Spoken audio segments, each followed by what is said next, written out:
Ibu Saudara, Tuhan Yesus memberkati. Dengan menyampaikan Tuhan hari ini, mari kita siapkan hati kita, pertama Tuhan, menyembah Dia lebih lagi.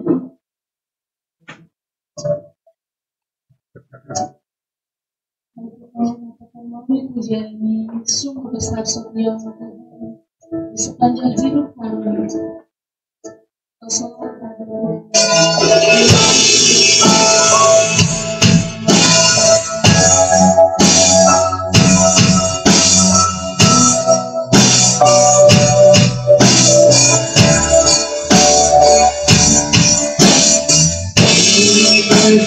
setiamu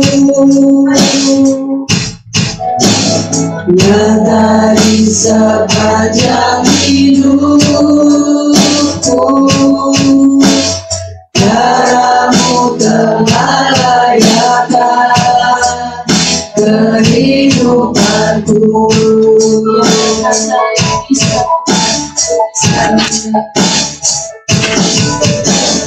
Tidak ada kata yang bisa lukisan indahnya Kau Tuhan, bagimu segala pujian dan kemuliaan.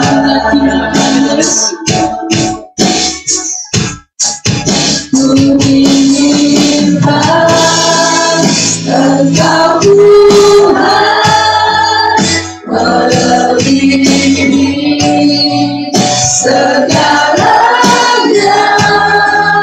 lebih dalam ku menyembah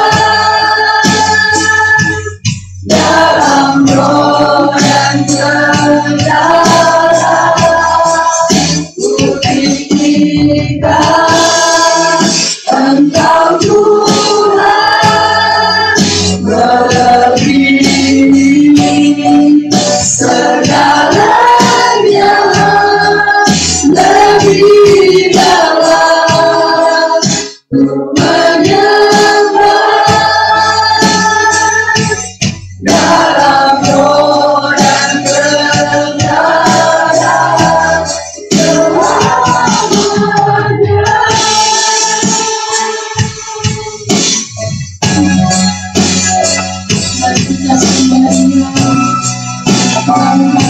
Sungguh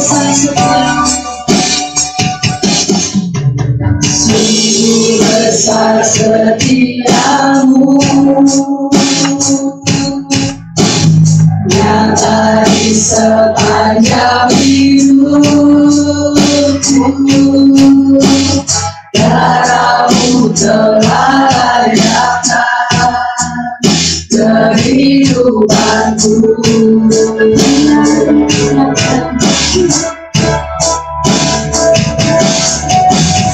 Tidak ada kata yang bisa lukiskan indahnya Kau Tuhan, bagimu segala pujian dan kemuliaan.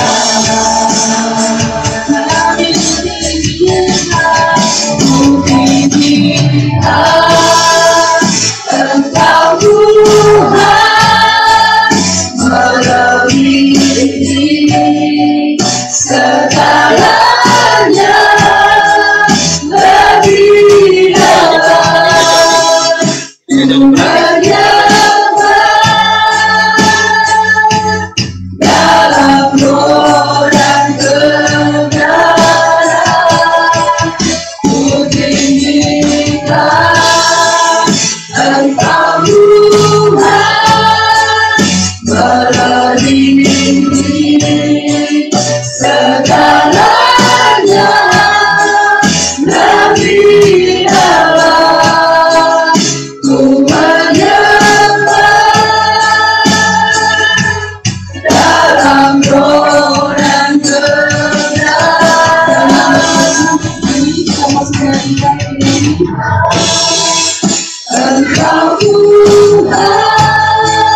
melebihi segalanya,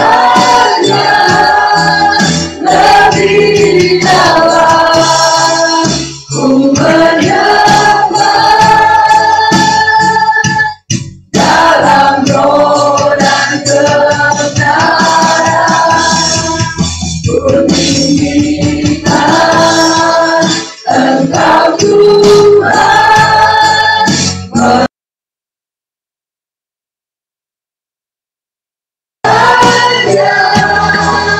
lebih dalam ku menyembah dalam roh dan kebenaran selamanya.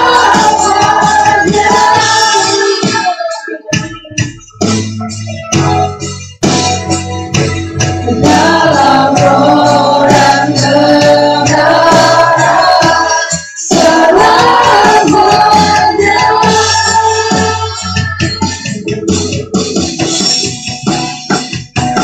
Dalam roh dan kebenaran selamanya.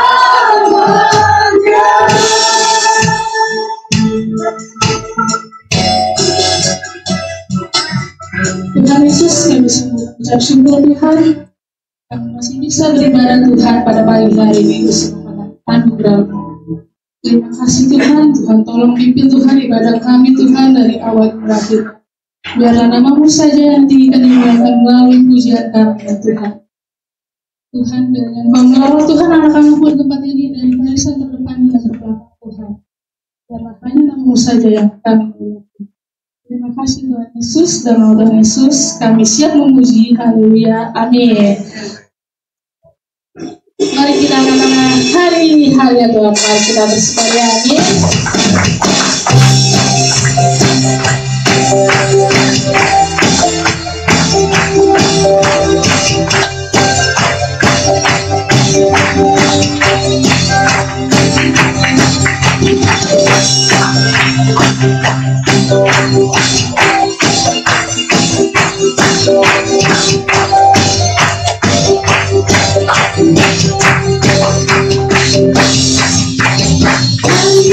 Harinya Tuhan, mari kita bersukaria. Hari ini harinya Tuhan, mari kita bersukaria. Tuhan di dalam Tuhan, bersuka di dalam Tuhan. Harinya Tuhan, mari kita bersukaria. Hari ini harinya Tuhan, mari kita bersukaria. Tuhan di dalam Tuhan, bersuka di dalam Tuhan. Kehadiran Tuhan saja yang layak dipuji. Bayangkan kehadiran Tuhan saja yang layak dipuji. Bersuka di dalam Tuhan, bersuka di dalam Tuhan, bersuka di dalam Tuhan, bersuka di dalam Tuhan, bersuka. Bapak Ibu boleh termakan juga, boleh kasih salam, senyuman terkait kita.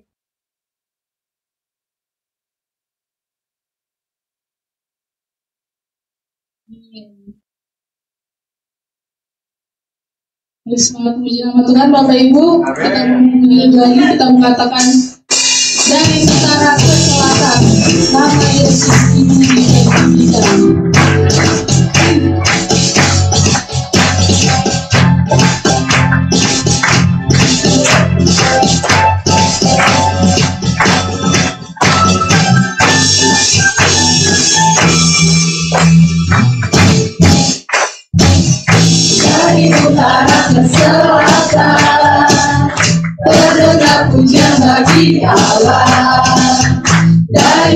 barat sampai ke timur. Nama Yesus disanjung tinggi, dari pulau-pulau, lembah-lembah, gunung-gunung yang tinggi. Kemuliaannya disaksikan, kebesarannya diciptakan. Yesus, Yesus, nama Yesus. Nama Yesus disanjung tinggi, dari pulau-pulau, lembah-lembah, gunung-gunung yang tinggi. Allahku dahsyat perkasa, seluruh bumi sujud menyembah, tinggikan namamu. Allahku dahsyat perkasa, seluruh bumi sujud menyembah, tinggikan namamu.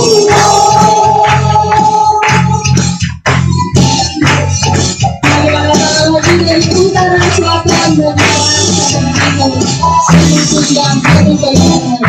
Dari utara ke selatan, terdengar pujian bagi Allah. Dari barat sampai ke timur, nama Yesus disanjung tinggi. Dari pulau-pulau, lembah-lembah, gunung-gunung yang tinggi. Kemuliaannya disaksikan, kebesarannya diciptakan. Yesus, Yesus, nama Yesus. Nama Yesus disanjung tinggi, dari pulau-pulau, lembah-lembah, gunung-gunung yang tinggi.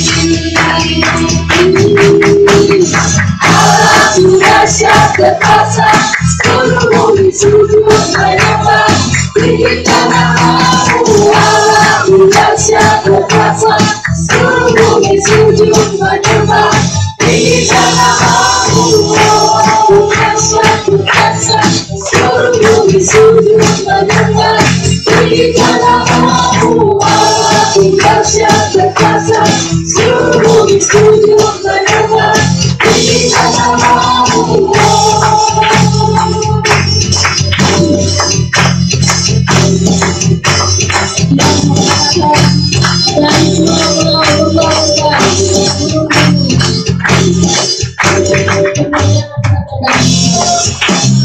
Lembah-lembah, gunung-gunung yang tinggi. Dari pulau-pulau, lembah-lembah, gunung-gunung yang tinggi. Dari pulau-pulau, lembah-lembah, gunung-gunung yang tinggi.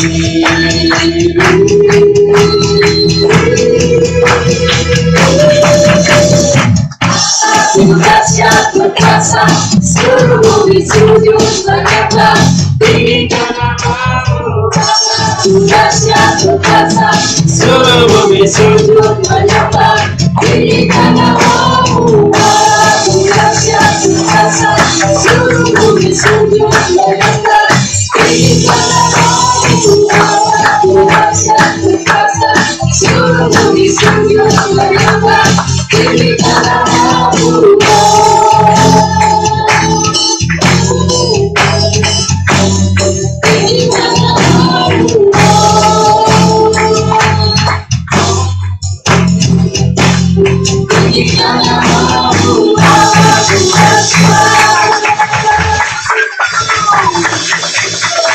Silakan dulu Bapak Ibu.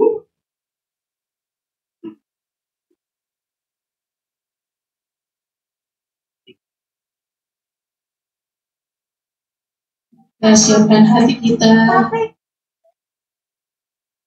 untuk firman-Nya.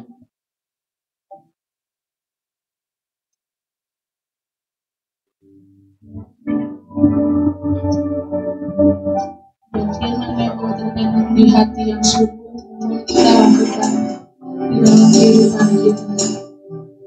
Terima kasih Yesus untuk hidup dan anugerah-Mu. Kami karena kasih dan pengorbanan dari salah.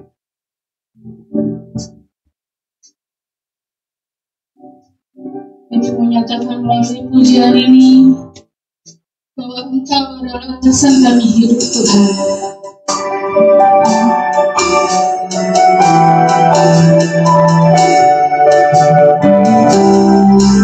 Terima kasih Yesus.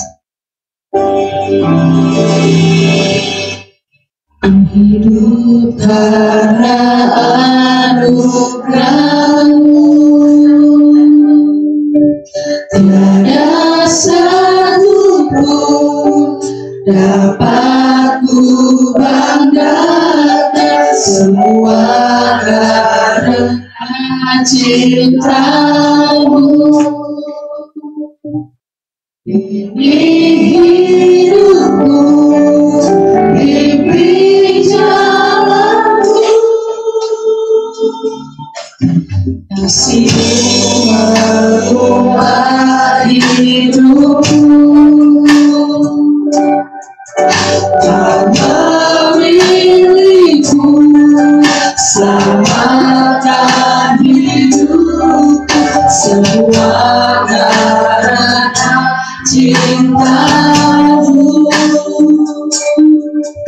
Ini hidupku, mimpi jalanku, Yesus berat darahku, ku tak dapat hidup di luar kasih-Mu, Bapa. Jangan tinggalkan aku, Engkau alasan selamatku.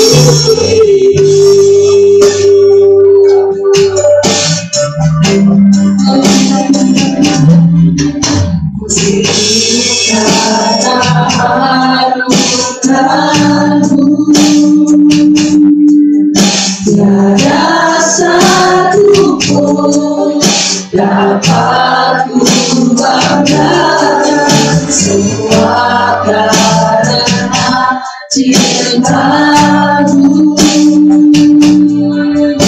Ini hidupku, mimpi jalan Yesus, Yesus ada. Yesus Tuhan, kita bisa hidup di luar kasih-Mu, Bapa. Jangan tinggalkan aku, Engkau alasan selamatku hidup. Yesus berat darahku, ku tak dapat hidup. Yesus kasih-Mu, Bapa. Jangan tinggalkan aku, Engkau alasan selamatku hidup. Yesus berat darahku, ku tak dapat hidup di luar kasih-Mu, Bapa. Jangan tinggalkan aku, Engkau alasan selamatku hidup. Masa jalan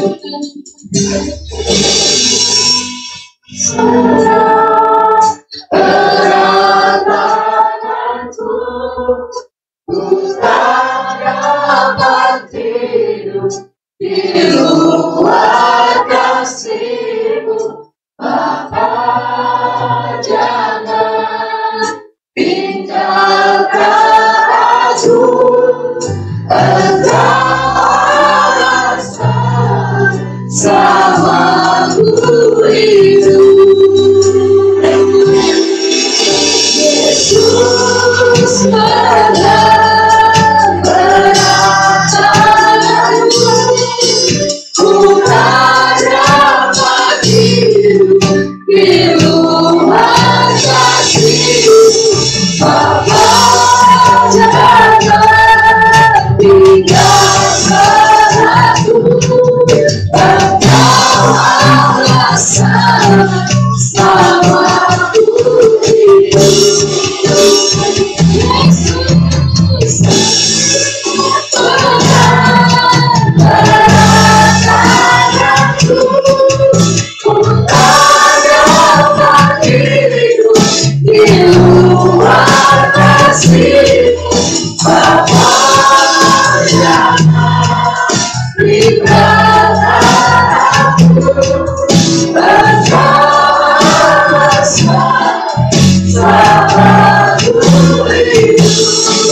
Bapa di dalam surga, biarlah pujian yang kami naikkan ini bukan sekedar karena kami sudah tahu lagunya, atau karena melodinya begitu mengharukan. Tapi kami rindu Tuhan, bahwa pujian ini benar-benar kami naikkan dari lubuk hati kami yang terdalam. Tuhanlah yang menjadi alasan kami masih bisa hidup sampai hari ini.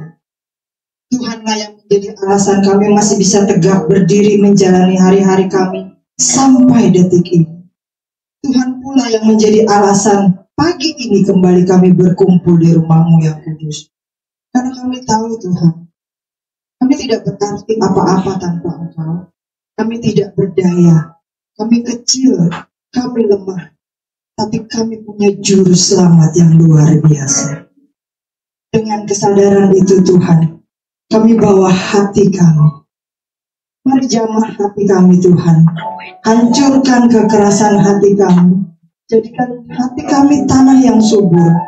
Supaya setiap benih firman Tuhan yang akan ditaburkan bisa jatuh, berakar, bertumbuh dan berbuah-buah. Tidak dicuri oleh si jahat. Tidak mati oleh kesesakan dan masalah hidup kami. Bapa di surga, kami juga membawa pikiran kami.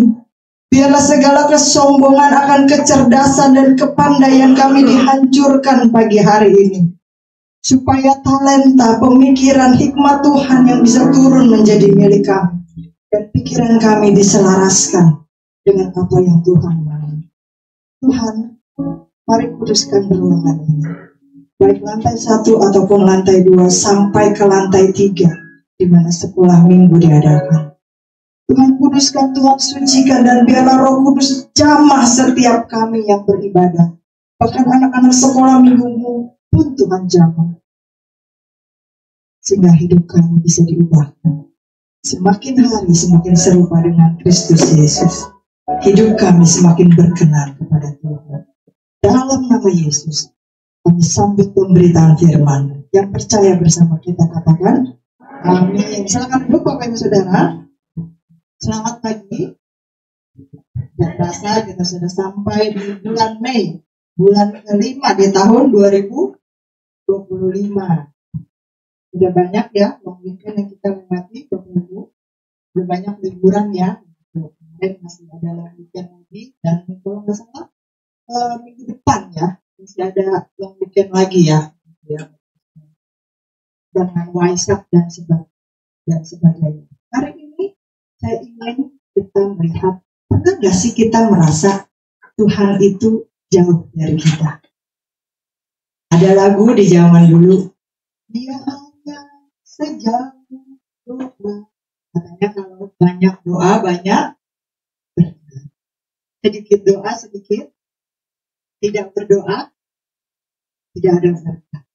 Tapi setiap kita mungkin pernah mengalami perasaan bahwa kadang-kadang Tuhan itu terasa jauh dari kehidupan kita. Betul apa benar? Ini adalah pengalaman yang wajar Bapak Ibu. Karena muka-mukanya pengen bilang iya, tapi kepala nggak berani ngangguk. Karena takut dibilang agak rohani, kan? Berarti lu kurang doa, berarti lu kurang ibadah, berarti lu kurang itu. Padahal yang penting adalah bagaimana kita meresponi pengalaman tersebut. Ketika kita, saya, Bapak Ibu Saudara, merasakan kadang-kadang Tuhan itu jauh ya dari kita. Dan sebenarnya apa sih yang Tuhan ingin kita pelajari dari perasaan tersebut, dari pengalaman tersebut, dari momen tersebut. Seorang hamba Tuhan pernah berkata begini, semua perasaan rohani aku berdoa, tapi tidak terjadi apa-apa. Aku mengusir roh jahat, tapi itu tidak mengubah apapun. Minta teman-teman semua berdoa untuk aku. Aku mengakui setiap dosa, tapi aku minta maaf bahkan kepada orang-orang yang aku pikir aku melukai hati mereka. Tapi tetap tawar di hati ini, tidak terjadi apa-apa. Tuhan begitu jauh sekali.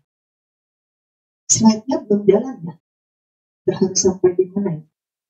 Semua orang Kristen pasti pernah mengalami itu ketika Tuhan merasa jauh. Bahkan orang yang dekat dengan Allah pun pernah loh mengalaminya. Mungkin kita pikir, masa iya? Mari kita lihat beberapa contoh. Yesus Kristus pernah mengalaminya enggak? Pernah.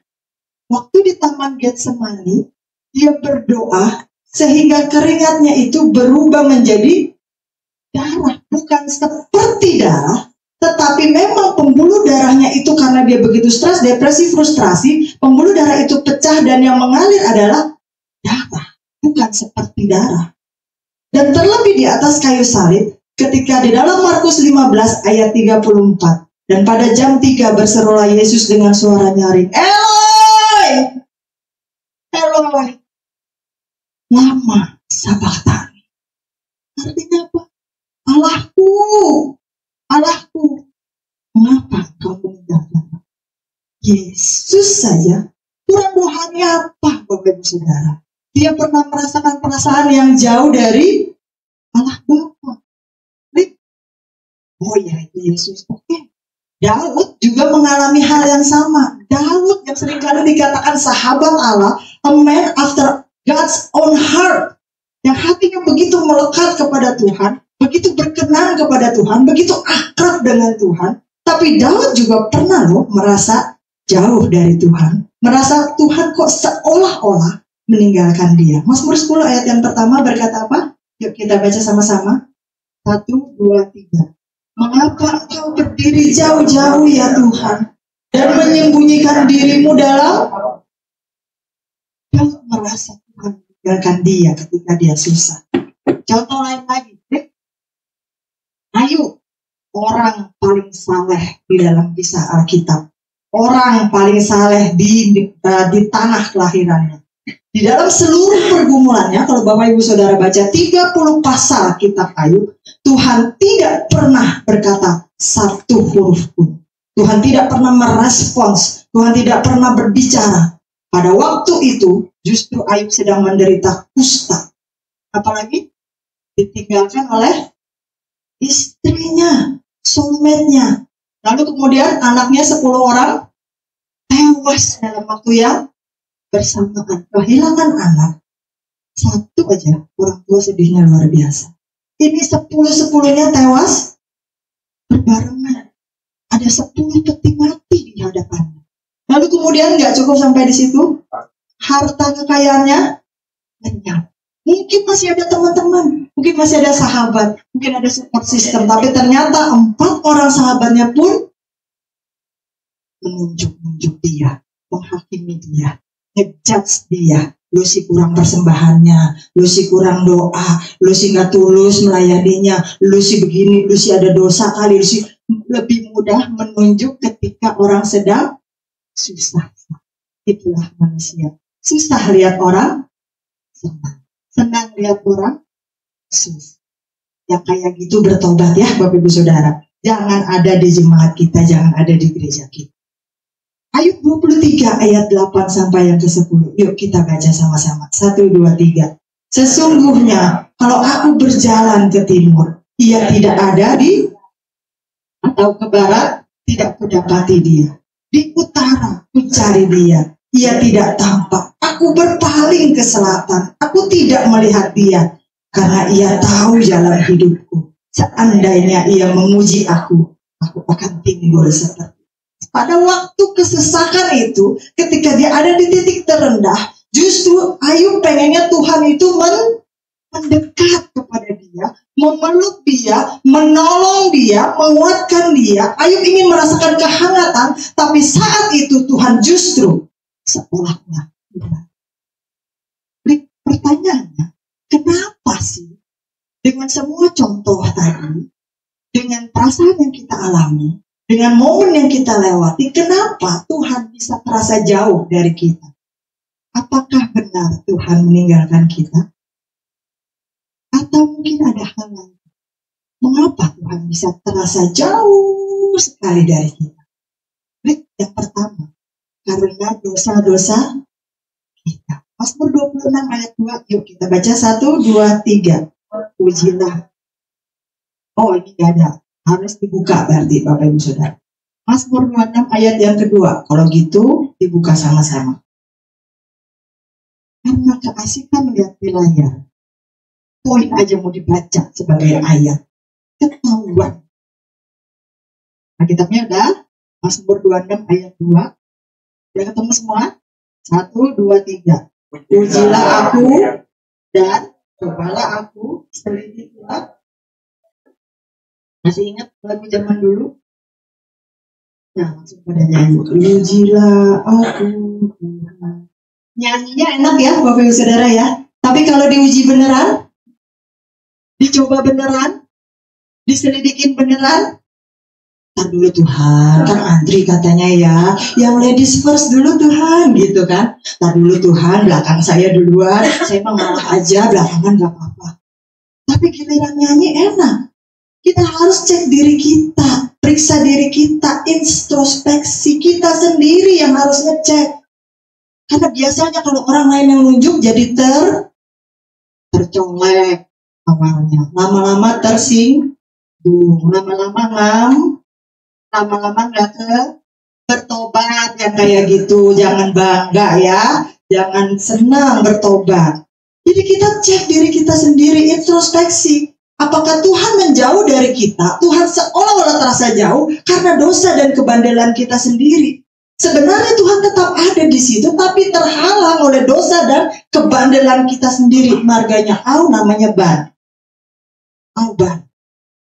Kalau memang kita sadar bahwa Tuhan menjauh karena dosa dan kesalahan yang kita kerjakan, ingat satu hal.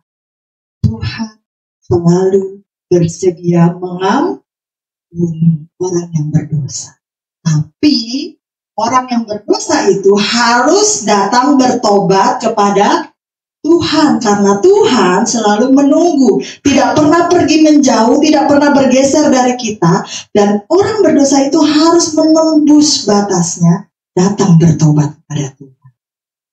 Itulah sebabnya setiap 1 bulan sekali di minggu pertama, Sinode Gereja Bethel Indonesia mengajak seluruh jemaatnya duduk semeja dan sehidangan, menikmati tubuh dan darah Kristus. Untuk apa? Salah satunya dosa-dosa kita kembali disucikan. Tuhan selalu membuka kesempatan untuk kita memperbaiki kesalahan kita dan tidak mengulangi dosa kita lagi, asalkan kita kembali sungguh-sungguh datang kepadanya.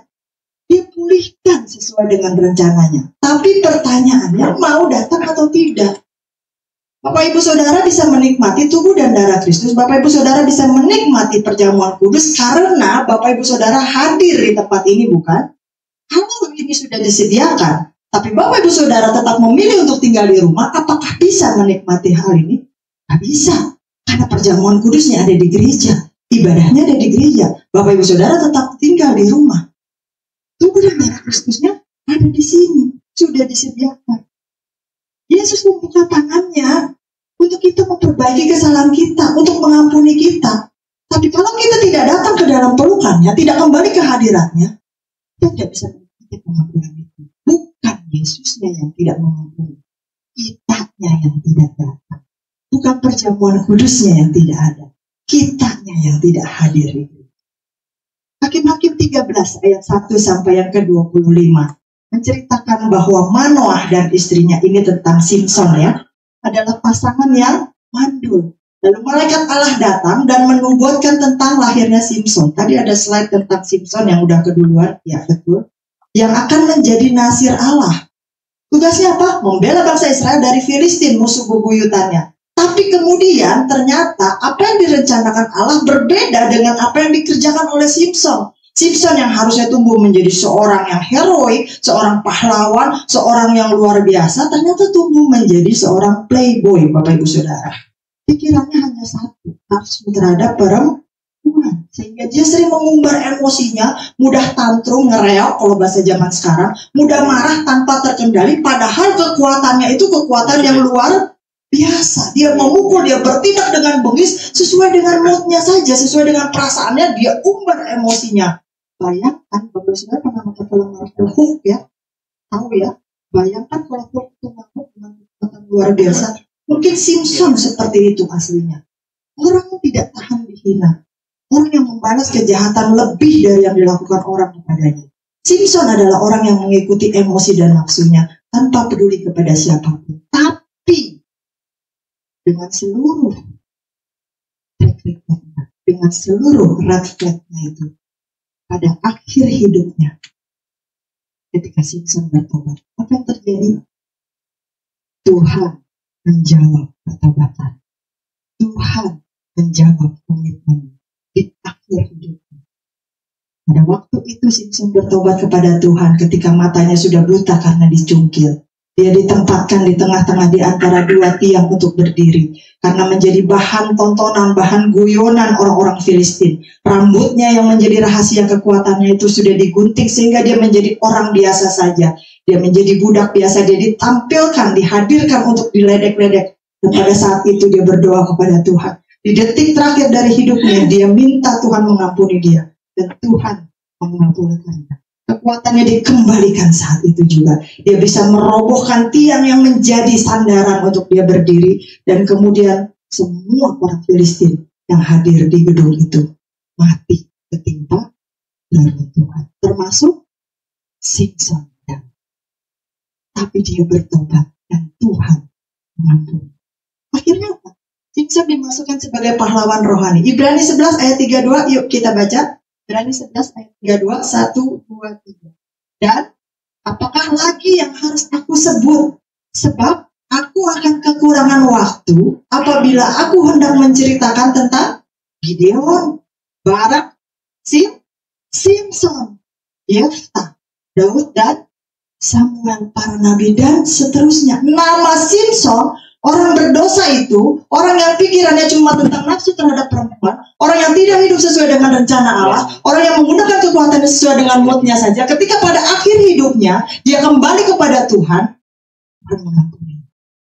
Dan berhasil dimasukkan sebagai pahlawan rohani untuk kita jadikan contoh hidup Kristen kita hari ini. Bisa, coba lihat sebelahnya. Yuk bisa, yuk kita bertobat. Lalu kemudian, Yakub adalah seorang pembohong. Yakub adalah seorang penipu. Dalam Kejadian 25 ayat 29 sampai 34. Yakub penipu kakaknya. Siapa kakaknya? Esau. Untuk apa? Mendapatkan hak kesulungan dengan semangkuk kacang merah. Kalau sepanci, kalau sebaskom masih ini cuma semangkuk.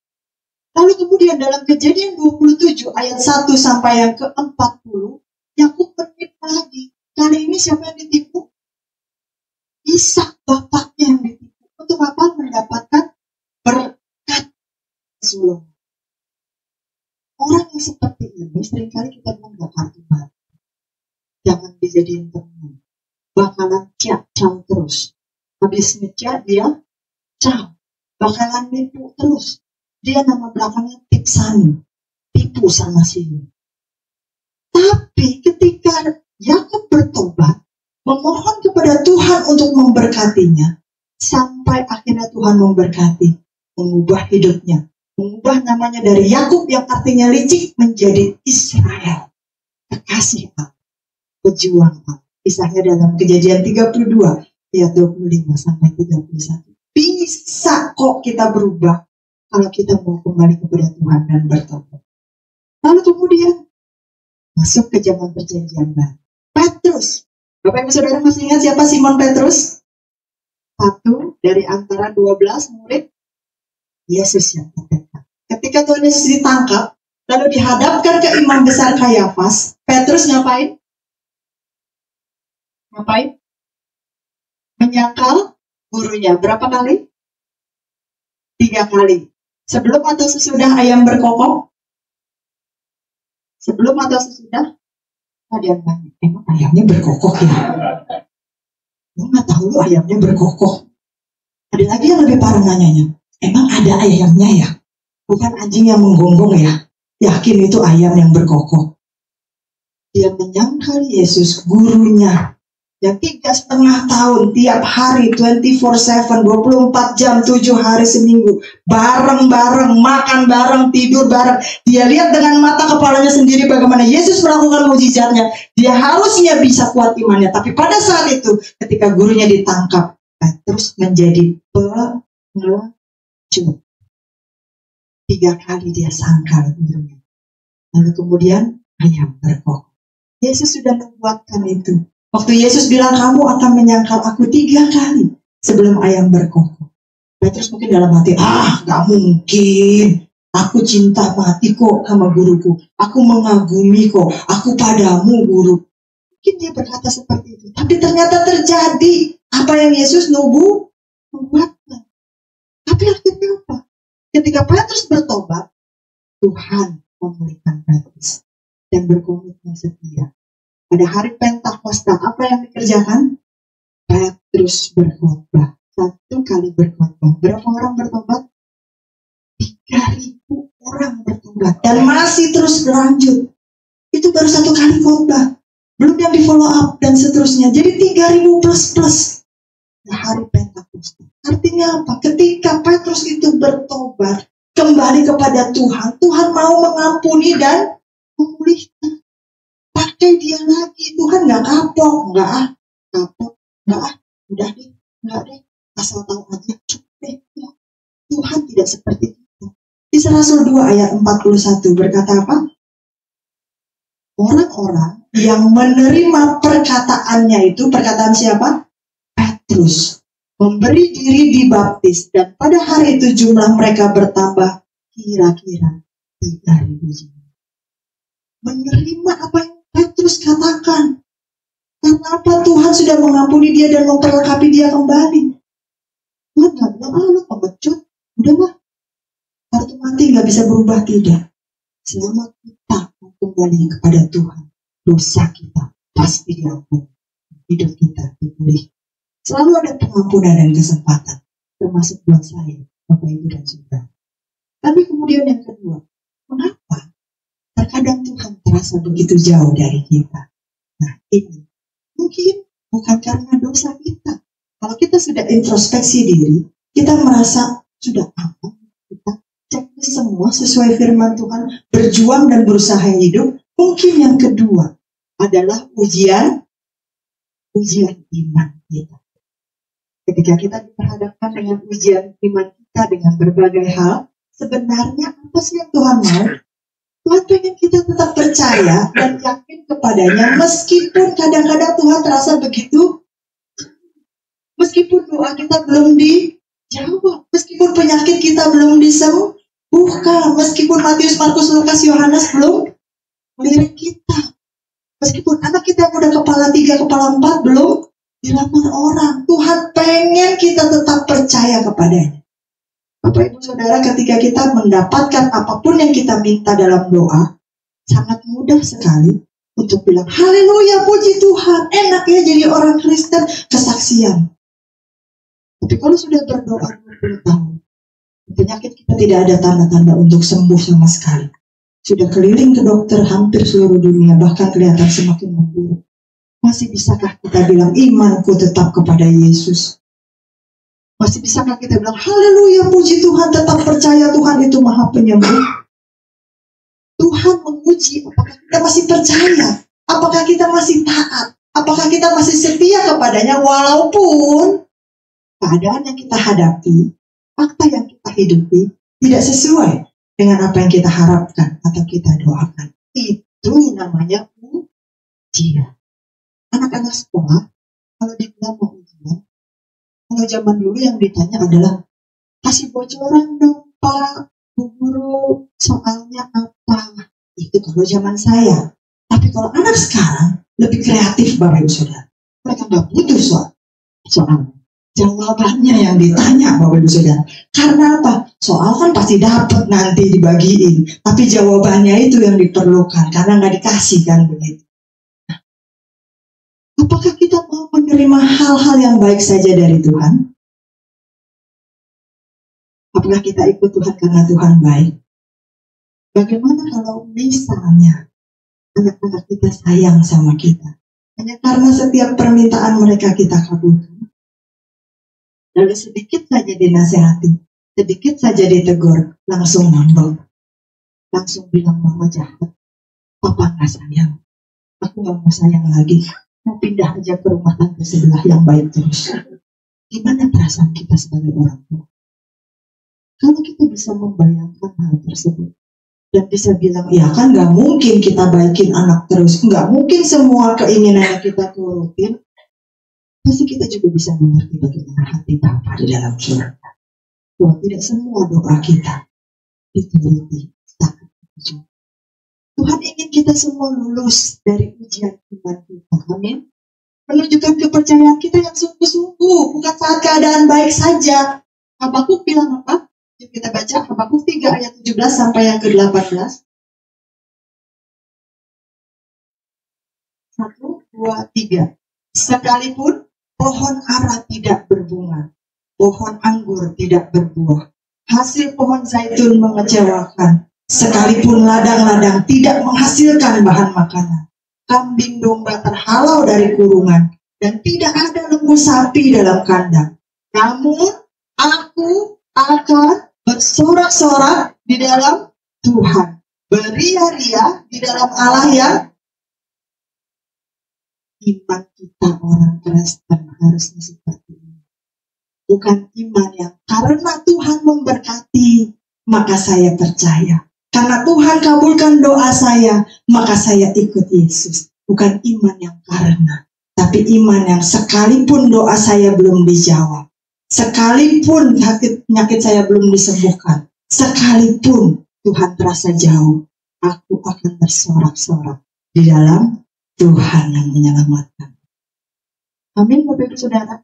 Jadi kehidupan rohani kita harus berdasarkan kepada iman dan pengharapan Tuhan yang lebih dari segala sesuatu. Bukan dari apa yang Tuhan berikan kepada hidup kita. Gak boleh tergantung sama perasaan kita.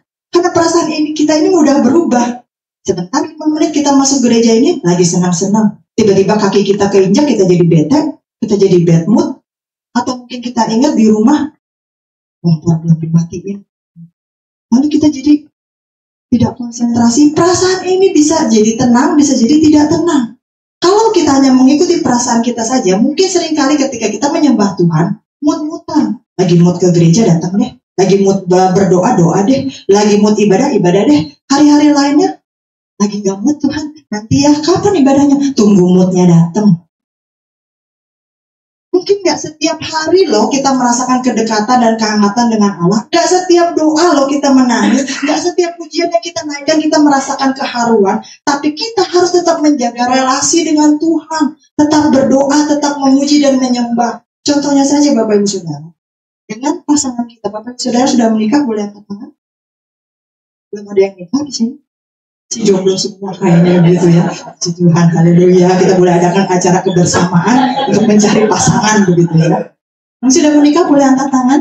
1, 2, 3, ini angkat tangan semua gitu kan. Yang sudah pernah punya pasangan juga boleh angkat tangan gitu ya. Nanti mungkin bisa ada kelanjutannya. Ketika kita ngobrol dengan pasangan kita, suami atau istri kita, gak selalu seru kan ya, Bapak Ibu Saudara ya. Waktu kita ngobrol sama anak kita, sama keluarga kita, orang-orang yang serumah, gak selalu ramah, gak selalu akrab, gak selalu heboh kan ya. Gak selalu bercandaan rame kan ya.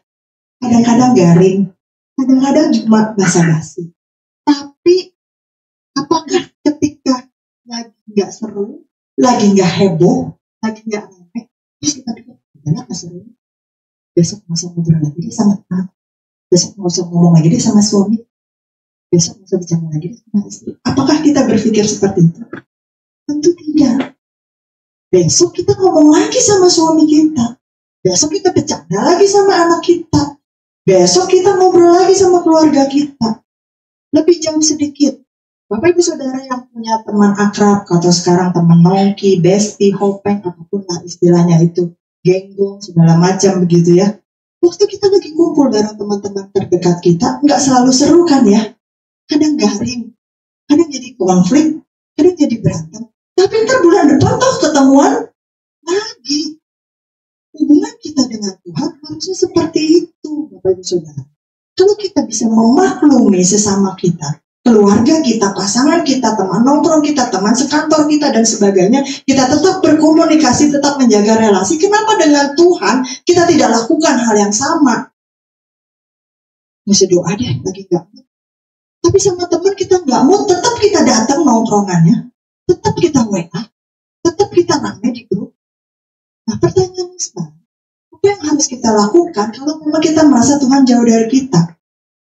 Apa yang harus kita kerjakan? Tadi kita udah tahu karena dosa kita sebabnya, karena ujian iman. Apa yang harus kita lakukan pada saat kita mengalami hal seperti itu? Yang pertama, ungkapkan kepada Tuhan semuanya. Curhat pada Tuhan. Ayub 7 ayat 11, 1, 2, 3. Oleh sebab itu, aku pun tidak akan menahan mulutku. Aku akan berbicara dalam kesesakan jiwaku, mengeluh dalam kepedihan hati. Mazmur 62 ayat yang ke-8, 1, 2, 3. Percayalah kepadanya setiap waktu, hai umat. Curahkanlah isi hatimu di hadapan Allah, ialah tempat perlindungan kita. Tuhan kita itu mau dan mampu menerima seluruh keluh kesah kita, unek-unek kita. Bahkan Tuhan senang kalau kita cerita sama dia. Artinya kita percaya sama dia. Bapak Ibu Saudara senang kan kalau ada orang cerita? Artinya dari semua ini dia cerita sama kita ya, sama saya ya, minta nasihatnya sama kita ya. Berarti dia percaya ya bahwa saya nggak akan berbicara kepada orang lain, sampaikan kepada orang lain. Tuhan juga begitu. Waktu kita cerita sama Tuhan, kita nangis sama Tuhan, kita ngoceh sama Tuhan. Tuhan, saya itu jahat banget sih. Masa tadi kaki saya di gereja diinjak, terus dia nggak minta maaf. Jadi saya kesel Tuhan sepanjang ibadah. Pengen pulang aja rasanya.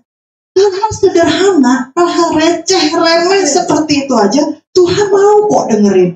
Apalagi hal-hal yang lebih berat. Kita curhat kepada orang lain karena kita percaya kepada orang. Demikian juga ketika kita curhat sama Tuhan.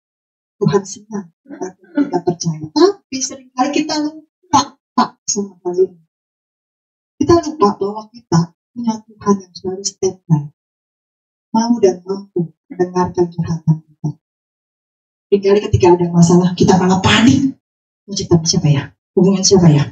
Mau WA sama siapa dulu ya? Mau ngomong sama siapa nih? Siapa yang bisa menenangkan? Kita lupa. Bagaimana dengan masuk ke dalam kamar? Tutup pintu. Karena Tuhan ada di sana. Bahasa air mata sekalipun dia mengerti. Gak perlu ngarang dulu nanya sama ChatGPT kalau mau berdoa ini, topik ini bahasanya bagaimana, terus kita baca. Gak perlu Bapak Ibu Saudara. Gak perlu juga kirim-kirim foto dulu di edit pakai AI biar kelihatan bagus. Gak perlu. Bahasa air mata ada ingus, ada iler pun Tuhan mengerti. Matius 18 ayat yang ketiga berkata, aku berkata kepadamu, sesungguhnya jika kamu tidak bertobat dan menjadi seperti anak kecil ini, kamu tidak akan masuk ke dalam kerajaan surga. Kenapa begitu? Karena kalau kita punya iman seperti anak kecil itu pasti cari ke papa mamanya kalau ada sesuatu. Saya ingat waktu dulu, waktu kami masih tinggal di Cengkareng, itu setiap sore ada tukang sate babi sama tukang siomay yang lewat. Suatu sore, adik saya lagi ada di depan rumah, lalu kemudian bapak saya lagi duduk di ruang gitu.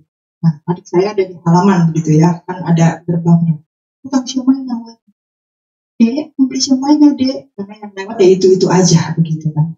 Dan kemudian tukang sate babinya yang biasa lewatnya hampir berbarengan, dia bilang gini, anak kecil mah ditawarin siomay, gak punya duit, gitu.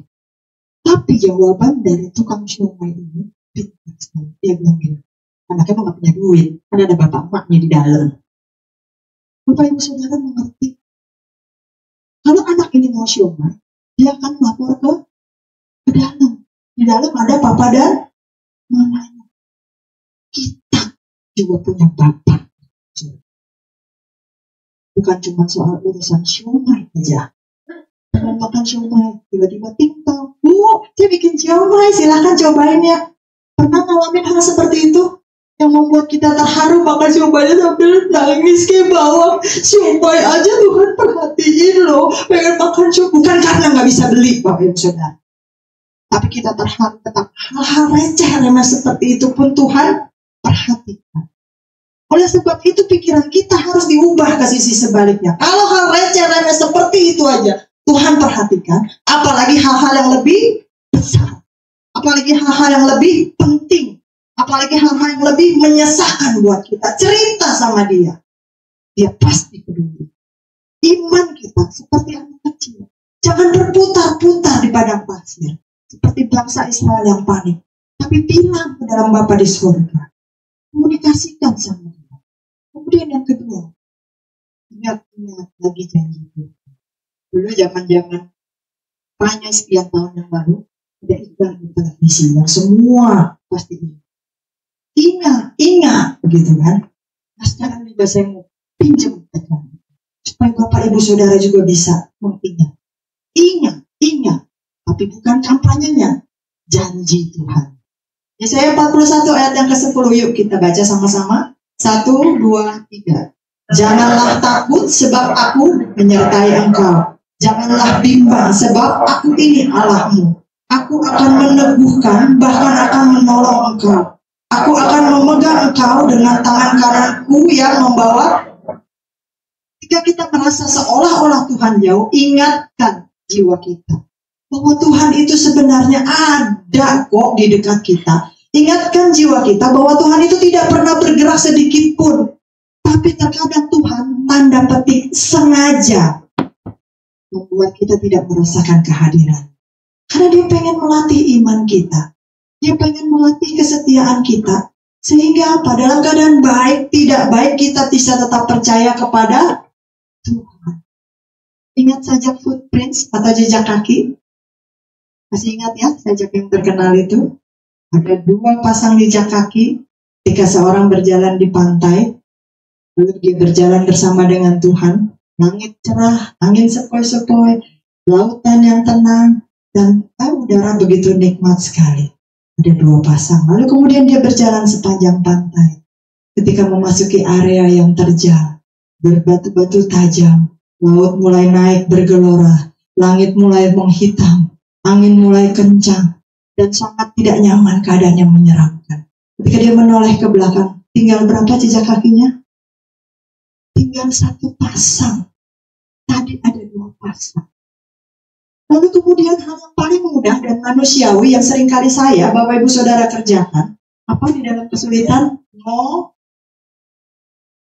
Komplain. Sama siapa paling gampang? Sama Tuhan. Tuhan, mana janjimu? Keadaan lagi susah. Saya udah melayani loh. Saya udah kasih persembahan loh. Saya udah mati-matian loh. Pas lagi susah, Tuhan kemana? Jejak kakinya hanya sepasang. Mana Tuhan? Katanya Tuhan selalu beserta kita. Katanya Alberta. Mana janjimu? Paling gampang kita komplain sama Tuhan. Tapi dia selalu menjawab dengan ingat jawaban Tuhan apa? Nah, itu bukan jejak kaki. Tapi itu jejak kaki kata Tuhan. Lalu kemudian kemana jejak kaki kita? Gak kelihatan di pasir itu, gak kelihatan di batu itu. Karena aku gendong. Jangan mudah menang sama Tuhan. Jangan mudah ngoceh sama Tuhan. Tapi dalam keadaan Tuhan terasa sangat jauh, keadaan tidak enak, ingat janji Tuhan. Dia tidak pernah meninggalkan kita. Dan dia pasti menepi janji. Rest if we must, but don't quit. Istirahat kalau memang kita terasa lelah sekali dalam hidup ini. Tapi jangan berhenti percaya pada Tuhan. Amin. Yang ketiga, apa yang harus kita lakukan ketika kita terasa jauh? Ingat pengorbanannya. Tadi ingat janjinya, sekarang ingat pengorbanan Tuhan. Kenapa? Karena pengorbanan itu adalah bukti cintanya. Apalagi sih yang kita ragukan? Kalau nyawanya aja dia berikan, buat kita loh. Jangan merasa kita penting, Bapak Ibu Saudara. Kita ini orang berdosa yang harusnya masuk ke dalam api yang kekal. Tapi anak domba Allah itu mengorbankan nyawanya buat kita. Orang yang gak penting itu, orang yang gak dipandang oleh dunia itu, orang yang pantasnya dihukum itu, Dan kalau nyawanya aja dia berikan bagi kita, masa sih hal-hal lain dia gak kasih? Nyawa yang paling penting aja dia kasih. Apa sih yang lebih penting dari nyawa? Gak ada. Yang paling krusial, yang paling penting dia sudah kasih. Jadi pujian kepada Tuhan itu harus tetap kita naikkan, mengingat apa yang telah Tuhan kerjakan buat kita. Bukan ingat permintaan kita aja. Yaitu apa? Pengorbanan dia. Minggu yang lalu, 2 minggu yang lalu, 3 minggu yang lalu, kita sudah mengalami masa-masa Paskah dengan khotbah-khotbah Paskah. Bagaimana Yesus menderita, dicambuk, dipukul, ditelanjangi, diperlakukan lebih hina daripada binatang. Zaman sekarang kalau Bapak Ibu Saudara menganiaya binatang, video viral yang terakhir, para dokter mungkin tahu ya, seorang dokter hewan yang menjewer telinga anjing-anjing kecil lalu ditenteng begitu di telinganya begitu ya. Itu ada seorang dokter hewan lalu kemudian menjadi viral, dan ya ujung-ujungnya ada video permintaan maaf begitu kan. Untuk anjing yang dijewer telinganya beberapa ekor dan ditenteng telinganya saja, itu rame-rame para dokter bergerak untuk membela. Tapi Yesus diperlakukan lebih hina, lebih menderita dari itu. Tidak ada yang membela. Lebih hina dari binatang. Tapi Yesus lakukan itu buat saya, Bapak Ibu dan Saudara. Dia berikan supaya kita menukar hidup yang fana di dunia ini dan bisa masuk ke dalam kekekalan hidup bersama dengan Tuhan. Jadi ketika Tuhan terasa jauh, ingat dia tetap ada bersama kita karena dia begitu cinta kepada kita dan rela berkorban. Amin Bapak Ibu Saudara. Sebagai penutup, banyak orang Kristen, mungkin termasuk saya Bapak Ibu Saudara, menyembah Tuhan bukan mencari pengalaman, hanya untuk mencari pengalaman, tapi bukan untuk mencari Tuhan. Gimana ya sensasinya? Oh begini ya, merinding-merinding kali kalau menyembah Tuhan ya. Gimana ya sensasinya? Oh suasananya kayak konser rohani ya. Tapi bukan untuk mencari Tuhan. Mencari perasaan sensasional. Dan ketika kita mendapatkannya, udah nangis-nangis, udah keluar iler, udah keluar ingus, udah merinding-merinding, udah ngejeblak ke depan, ngejeblak ke belakang, lalu kita merasa kita telah menyembah Tuhan. Padahal harus kita ketahui bahwa kemaha-hadiran Tuhan dan wujud kehadirannya itu adalah hal yang berbeda. Walaupun tanpa manifestasi seperti itu, walaupun tanpa perasaan kita yang mudi dan mudah berubah-ubah, Tuhan selalu hadir di sisi kita. Meski kita nggak menyadari, tapi kehadiran Tuhan terlalu dahsyat untuk bisa diukur dengan emosi kita, untuk bisa diukur dengan merinding atau nggak merindingnya kita, untuk bisa diukur dengan emosi kita yang nggak stabil dan terbatas ini. Tuhan pengen kita percaya kehadirannya, walaupun kita tidak selalu merasa iman percaya. Karakter Tuhan tidak pernah berubah. Bagaimanapun keadaan kita, bagaimanapun perasaan kita, Tuhan tidak pernah berubah. Saat kita merasa Tuhan jauh, yang kita lakukan, panggil dia, kejar dia, perjuangkan relasimu dengan Tuhan. Karena kalau kita rasa Tuhan itu penting, kita pasti bela-belain. Betul apa benar? Kalau kita rasa nggak penting, ya udahlah, ngambek juga nggak apa-apa. Atau temenan lagi juga nggak apa-apa, atau hubungan lagi juga nggak apa-apa. Tetap aja. Tapi kalau kita rasa penting, kita pasti bela-belain. Panggil Tuhan, perjuangkan relasi kita dengan Tuhan. Ingat-ingat lagi janji Tuhan. Semua janjinya yang kita hafal, yang kita tidak hafal, yang kita ingat, yang kita tidak ingat, yang kita tahu, yang kita belum tahu, pasti ditepati oleh Tuhan. Kalau JJP manusia aja kita percaya, kalau JJP, nah itu sering ngalamin ya, tahu JJP. Kalau JJP manusia, janji-janji palsu manusia aja, kita bisa percaya loh. Kita bisa ingat loh, katanya mau ajak jalan-jalan, katanya mau ajak staycation, udah lewat 13 purnama, kok belum jadi-jadi gitu kan. Ya nanti, katanya mau diet bareng hari Senin, kan nggak nyebut tanggalnya tanggal berapa, hari Senin aja gitu kan. Masa Tuhan yang janjinya selalu kita tepatin, malah kita lupa. Jangan kebalik, Bapak Ibu Saudara. Kalau manusia yang janji, jangan diharap, boleh ya. Tapi kalau Tuhan yang janji, percaya penuh. pegang itu. Yakinkan diri kita dengan bukti cintanya. Makanya hari ini kita lakukan perjamuan kudus setiap bulan untuk selalu merimain diri kita, mengingatkan diri kita, nyawanya ditukar dengan kita yang tidak berharga. Setiap bulan, ingat. Jadi kita bisa jalani hidup kita ketika Tuhan terasa jauh. Kita tahu apa yang harus kita kerjakan. Amin, Bapak Ibu Saudara. Mari kita sama-sama berdiri. Mari kita nyanyikan walau ku tak dapat melihat.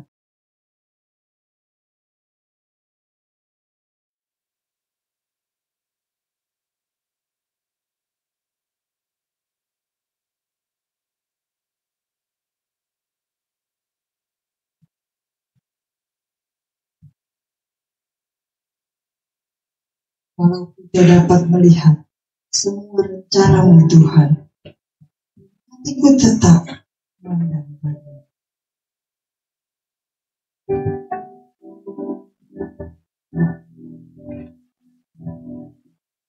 Walau ku tak dapat melihat semua rencana-Mu Tuhan, namun hatiku tetap memandang padamu. Walau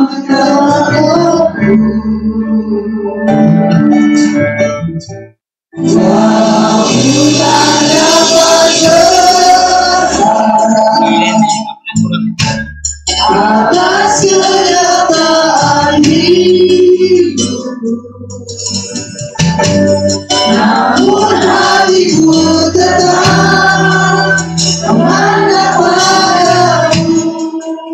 Kau ada untukku. Mari kita sadari, tak dapat semua kita miliki. Sekarang tak semua dapat aku miliki di dalam hidupku. Hatiku percaya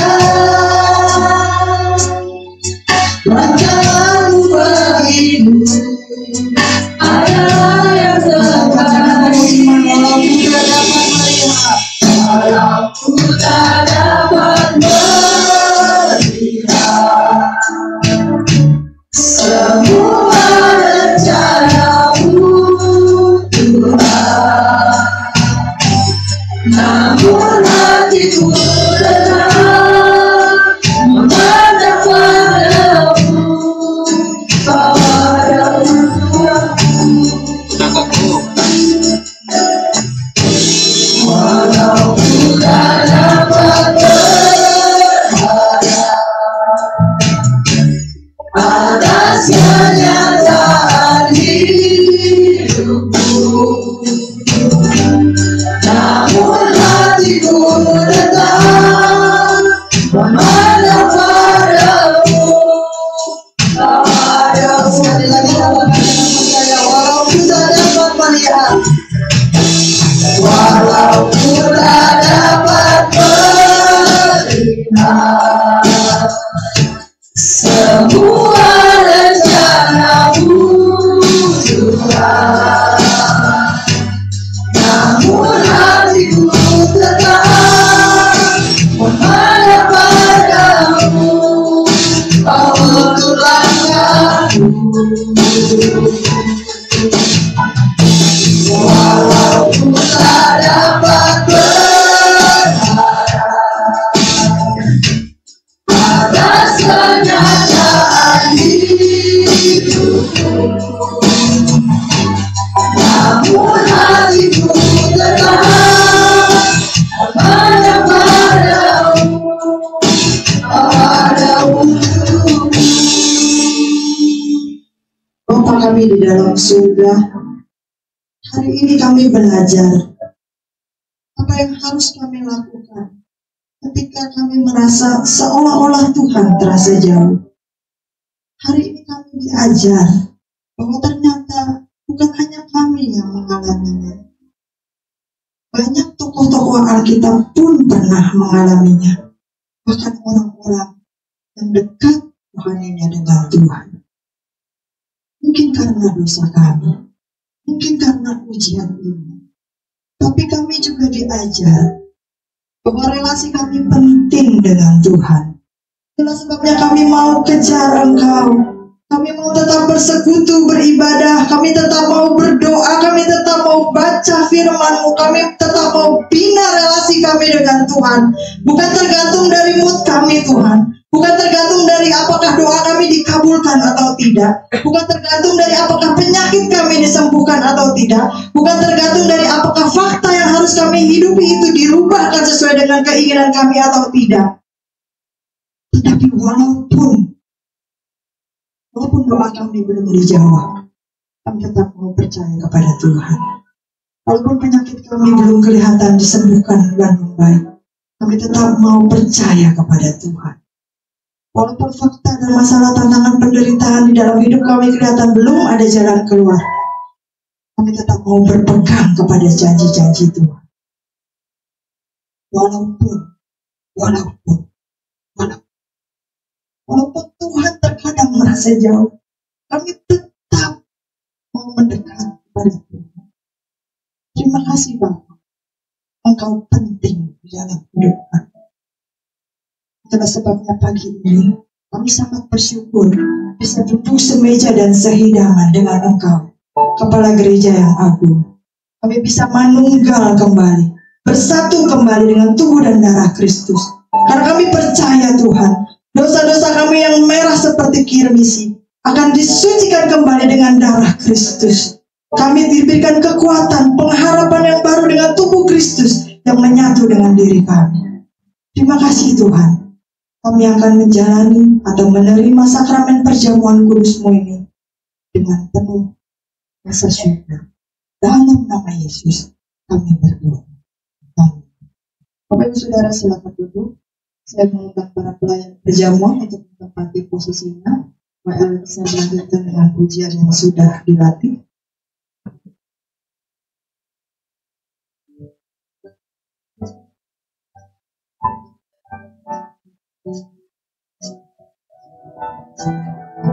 Karena salib.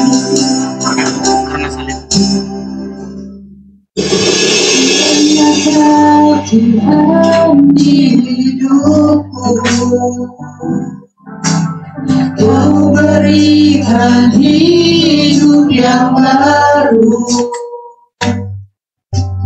Darah-Mu menyucikan, pulihkan hatiku.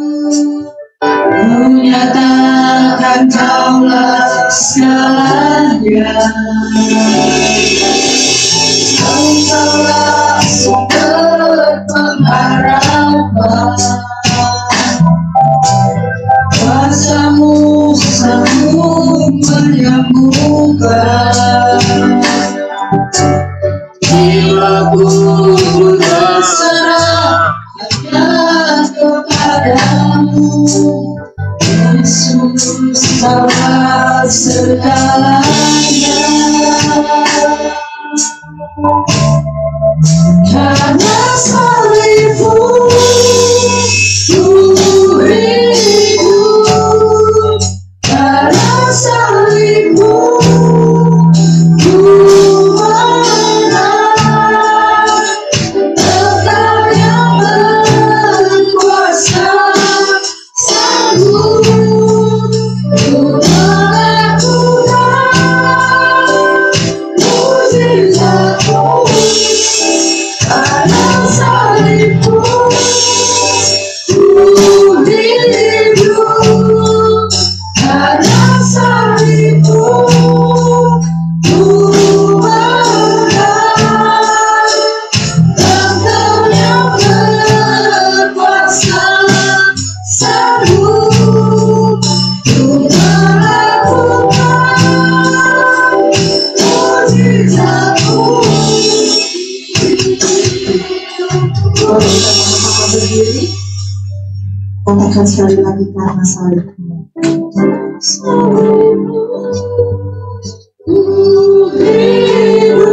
Gabungkan pujian ini dengan saksi. Karena salib-Mu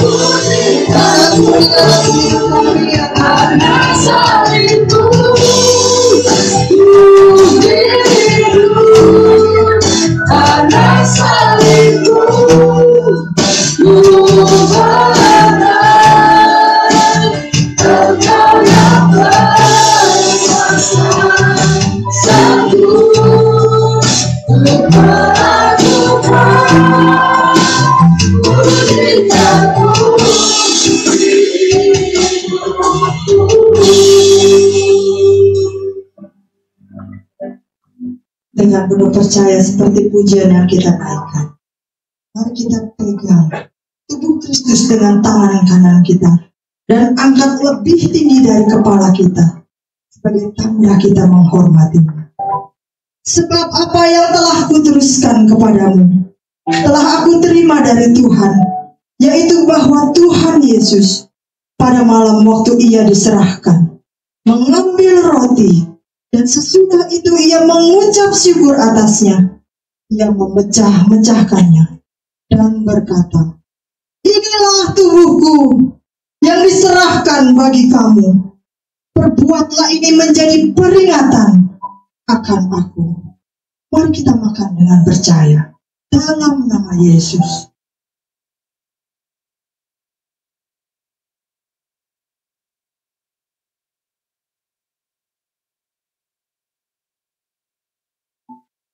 Mari angkat darah Kristus masih dengan tangan kanan kita lebih tinggi dari kepala kita. Sesudah itu ia mengambil cawan, mengucap syukur, lalu memberikannya kepada mereka dan berkata, "Minumlah kamu semua dari cawan ini, sebab inilah darahku, darah perjanjian yang ditumpahkan bagi banyak orang untuk pengampunan dosa." Mari kita minum dengan percaya dalam nama Yesus. Katakan, karena salibmu.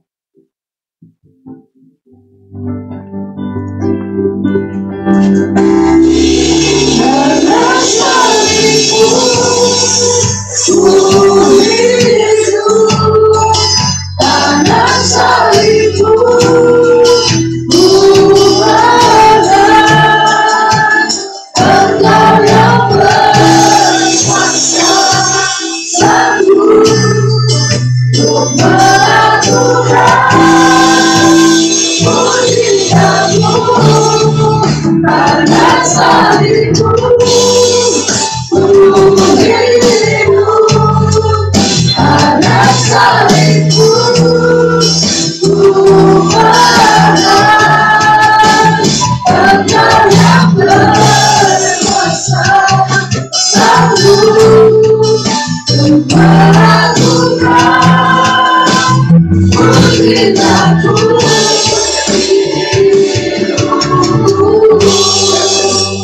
Dengan hormat pada kata dia akan membawakan kita dalam doa penentukan sakramen perjamuan.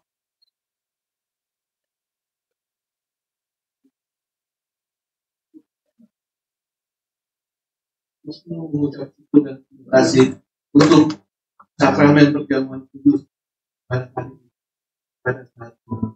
Ini semua mengingatkan kembali kepada kami bahwa kita perlukan kasih dan cintamu kepada kami semua. Karena itu kami tidak perlu di dalam kehidupan kami sehari-hari merasa jauh daripadamu. Kami tidak perlu merasa ditinggalkan olehmu. Karena ini semua sudah lebih menunjukkan dan bukti bahwa Engkau begitu mengasihi kami. Kalau tubuh dan jiwamu telah Kau berikan kepada kami, apalah arti dunia itu? Kau pasti selalu ada bersama kami. Kau pasti selalu ada di sisi kami, dan Kau pasti selalu ada di dalam kami. Sekali lagi terima kasih ya Bapa, buat tubuh dan darah Kristus Putra Tunggalmu yang telah tercurah bagi kami. Biarlah semua ini akan menunjukkan bahwa kami akan melangkah menghadapi kehidupan ini di kemudian hari dengan hati penuh dengan keyakinan bahwa Yesus ada di dalam kami. Amin. Silakan duduk Bapak Ibu Saudara. Kita akan siapkan diri untuk mengembalikan persepuluhan milik Tuhan. Bapak Ibu Saudara yang memberikan dengan amplop bisa mengangkat amplop dan berdiri di tempat masing-masing. Bapak Ibu Saudara yang akan transfer bisa mengangkat gadget masing-masing juga berdiri di tempat masing-masing. Di lantai 2 jika akan memberikan dengan amplop bisa ikut bergabung dengan lantai 1. Jangan berdoa sebelumnya. Bapak Bapa kami di dalam surga, terima kasih kalau pagi ini kami masih bisa mengembalikan apa yang memang milik kami.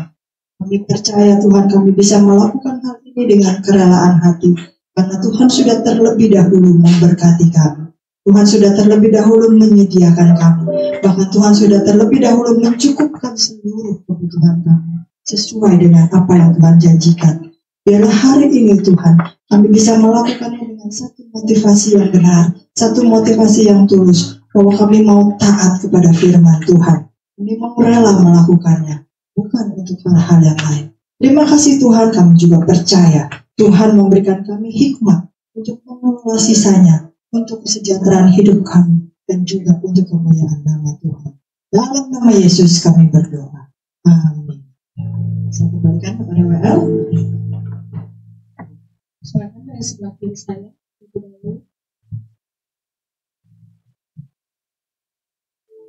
Menaikkan pujian ini.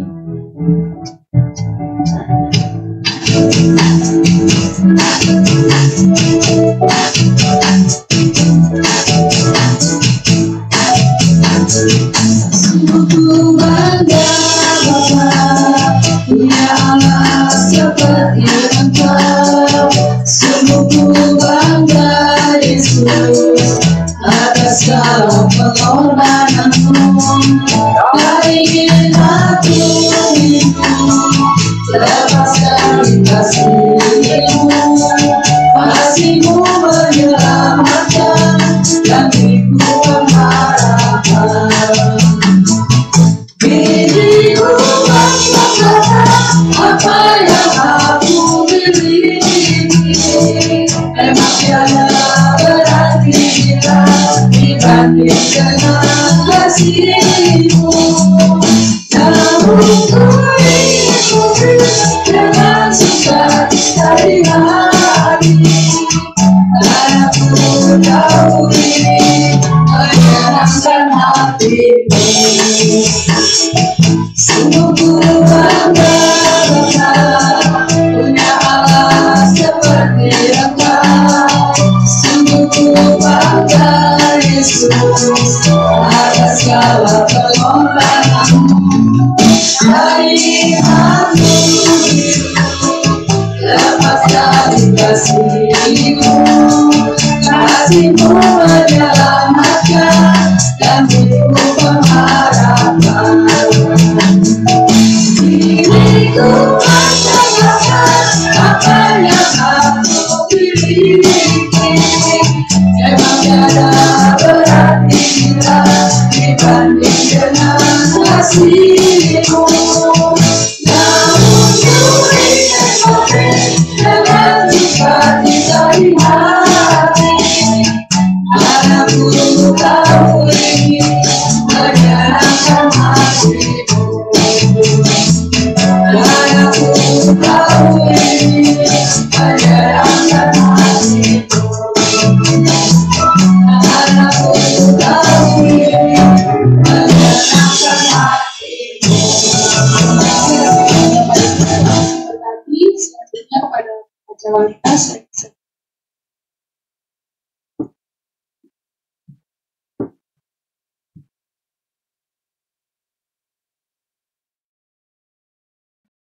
Ibu, apakah ada yang berpikir? Semua sudah sekian. Terima kasih untuk kesetiaannya, Bapak Ibu semuanya. Keluarga besar GBI Alberta mengucapkan terima kasih kita telah mengucapkan yang ada dan Yesus di Terima kasih juga pada semua pelayan yang ini dalam Yesus memberkati jemaat wanita diundang berpikir dalam WBI yang setiap terus akan datang 2025 firman Tuhan disampaikan oleh mari bergabung bersama kami dalam rangkaian doa setiap Jumat pukul 10 pagi. Hanya tapi ketika juga bagi umum yang mengajak keluarga untuk saling mengenal.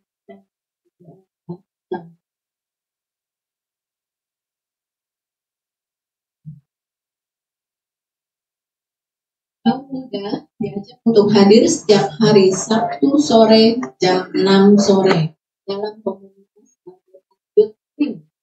Hari Sabtu 10 Mei 2025 dengan Tuhan bersama ADM Yuri Martian. Seluruh jemaat diundang untuk kembali hadir dalam ibadah Minggu 11 Mei 2025 pukul 8 pagi. Firman Tuhan akan disampaikan oleh PD Paulus Ibu. Diharapkan para orang tua dapat membawa anak-anaknya saat berlibur supaya anak-anak tidak mengikuti sesuatu.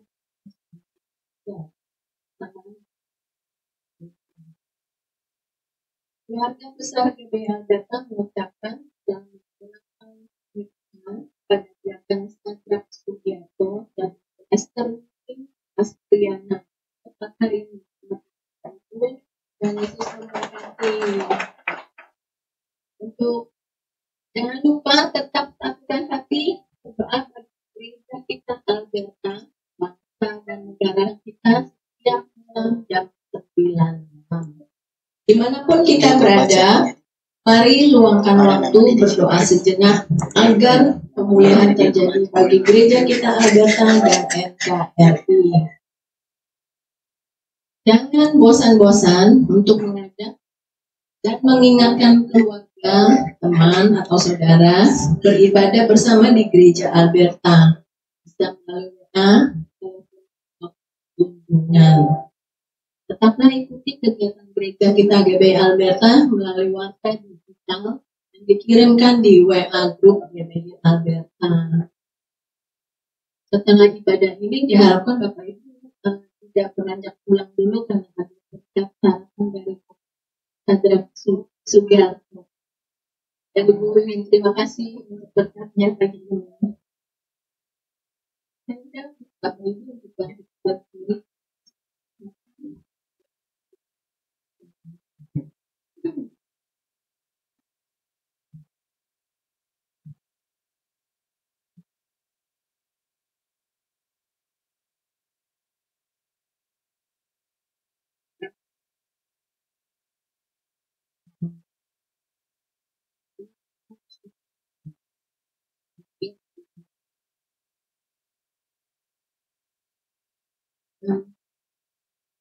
Oleh Bapak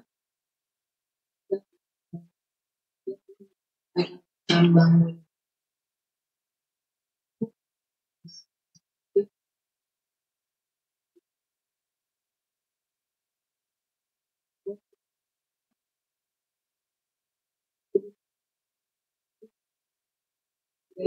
lebih lagi mengerti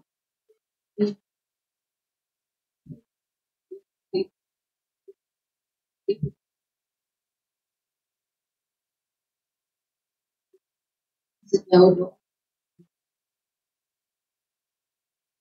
yang tidak engkau dengar.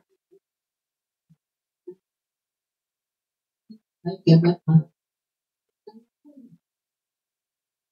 otak yang terbunyikan menurut kami dan dapat kata-kata doa kita. Saya engkau mengerti ya Bapak bahasa ayat kami. Roh Tuhan berdoa mengucapkan kami curhatan kami ya Bapak. Kami percaya Tuhan, kami punya Roh Kudus. Kami setia tidak akan meninggalkan kami. Bahkan di saat orang-orang terdekat meninggalkan kami Tuhan, kami percaya ya Bapak. Roh Kudus-Mu tidak pernah meninggalkan kami. Kami terus bersyukur ya Bapak, punya Allah seperti Engkau, punya sahabat seperti Engkau ya Bapak. Terima kasih Tuhan Yesus, terima kasih. Bapak kami juga mengucap syukur Tuhan. Kalau pagi ini kami juga boleh duduk sendiri. Untuk mengingatkan kami Tuhan, betapa kasih-Mu begitu besar bagi dunia ini. Bagi kami semua Tuhan Yesus, untuk pengaruh Alberta ya Bapak. Bapak memberkati kami. Meskipun Kami gereja kecil ya Bapak, tapi kami punya Allah yang besar ya Bapak. Terima kasih Tuhan Yesus. Kau akan melakukan hal-hal besar untuk GBI Alberta ya Bapak. Kami juga mau berdoa Tuhan, kami mengucap syukur kalau kami melihat bukan ada di tengah-tangah kami ya Bapak. Itu semua hanya karena anugerah-Mu Tuhan Yesus. Kami bersyukur ya Bapak untuk kesehatan yang Engkau anugerahkan buat Bukan. Kami bersyukur Tuhan untuk hikmat yang Engkau juga anugerah buat Bukan ya Bapak. Kau tetap pimpin Tuhan, dan Bukan kami Tuhan untuk tetap setia menggembalakan umat-Mu Alberta ya Bapak. Terima kasih Tuhan Yesus. Kami juga mau berdoa Tuhan, kalau tepat hari ini Bapak Sugiarto dan Ibu Mimin merayakan anniversary pernikahan mereka ya Bapak. Kami bersyukur Tuhan, biar kami juga berdoa Tuhan Yesus, mereka juga boleh merasakan kasih-Mu Tuhan. Kalau Engkau sudah memimpin perjalanan pernikahan mereka Tuhan, dan dari dulu, dari tahun-tahun sebelumnya sampai tahun-tahun yang akan datang, Tuhan akan tetap pimpin mereka Tuhan Yesus sampai Tuhan Yesus menjemput mereka ya Bapak. Terima kasih Tuhan Yesus, terima kasih Engkau memberkati keluarga besarnya Tuhan, untuk anak-anaknya juga Tuhan, studi-studi anaknya juga Tuhan memberkati ya Bapak. Bapak sertai kami juga berdoa Tuhan untuk pendeta Carmel ya Bapak. Kami yang memberikan dia hikmat, memberikan dia pembukaan firman lebih lagi Tuhan, pendalaman firman-Mu lebih lagi Tuhan, supaya dimanapun hamba-Mu menyampaikan firman-Mu Tuhan, biar nama Tuhan ditinggikan dan dimuliakan ya Bapak. Bapak dia lebih lagi Tuhan Yesus, manapun Kau utus, Kau memberkati suami dan anak-anaknya Tuhan Yesus, keluarga intinya ya Bapak. Kau memberkati setiap cita-cita dan harapan mereka ya Bapak. Kau yang tahu Tuhan Yesus.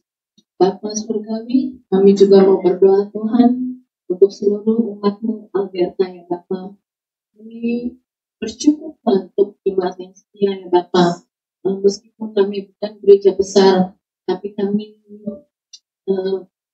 bersehati Tuhan Yesus. Kami bersatu Tuhan Yesus membina kebersamaan di antara kami umat-Mu Alberta ini ya Bapa. Kami bersyukur ya Bapa untuk kesetiaan yang Kau berikan buat umat-Mu Alberta Tuhan Yesus. Kau yang tetap memberkati GBI Alberta ya Bapa. Kami juga boleh menjadi alat-Mu Tuhan untuk pekerjaan Tuhan dimanapun kami Engkau utus ya Bapa. Tuhan Yesus kami berdoa. Terima kasih Bapa untuk ibadah pagi ini Tuhan Yesus. Kami serahkan seluruh doa permohonan kami hanya di dalam satu nama Tuhan Yesus Kristus, Allah dan Juru Selamat kami yang hidup. Mari angkat kebaikan. Siapkan hati kita untuk menerima berkat Tuhan.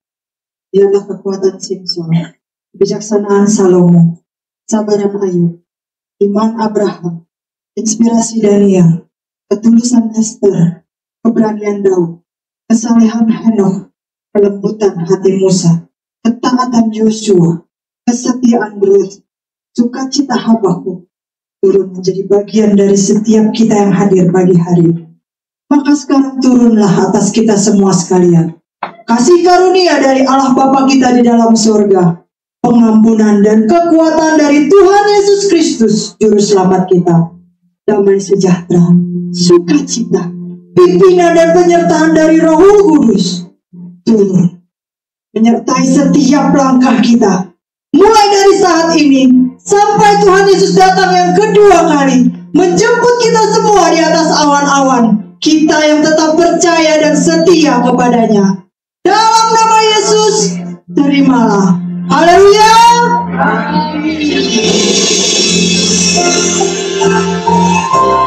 Terima kasih Yesus, terima kasih Yesus. Puji syukur hanya bagi Tuhan. Terima kasih Yesus, terima kasih Yesus. Puji syukur hanya